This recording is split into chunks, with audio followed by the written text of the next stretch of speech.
When I was 17, I went partially blind, and this is that story. I always struggled with heavy, irregular and painful periods, and this worsened when I started the contraceptive implant. After countless doctor's visits, worrying about my menstrual cycle, I was eventually listened to and placed on the combined pill alongside the implant. But the most important thing this male doctor forgot to specify was that I was meant to be on the combined pill alongside the implant temporarily. A year later, I'm still on both forms of birth control, and for once in my life, my periods finally feel normal. I started to experience episodes of temporary partial vision loss in my left eye. You know that feeling when you stand up too quickly and your vision starts to go? It's very comparable to that. I put it down to low blood sugar or even a panic attack because I was struggling a lot with anxiety at the time. But the more I started to experience these episodes, the longer they became, until one Friday morning I was sitting in A-level psychology and my vision did not come back. My mum pulled me out of college and drove me to the opticians, where they took a look at my eye and they came back and told me that the hospital was waiting for me. By this point I'm crying because I honestly thought in that moment that I was going to lose my vision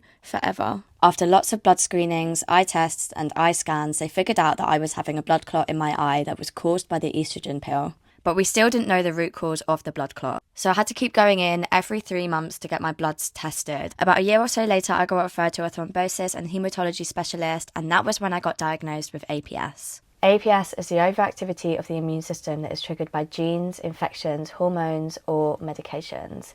And this overactivity causes an increased risk of blood clots. The best way the doctors explained my condition to me was that everybody's blood stickiness levels are around here.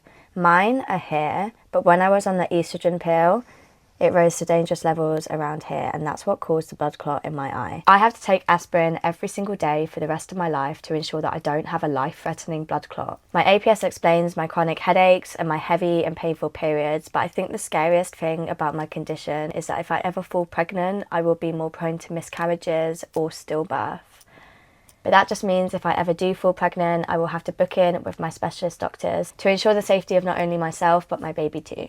APS is the most significant treatable cause of reoccurring miscarriages. And in the UK, routine testing for APS is only recommended after 3 or more consecutive miscarriages. It shouldn't have to take a life-threatening blood clot or 3 or more consecutive miscarriages in order to be tested for APS. This is not good enough.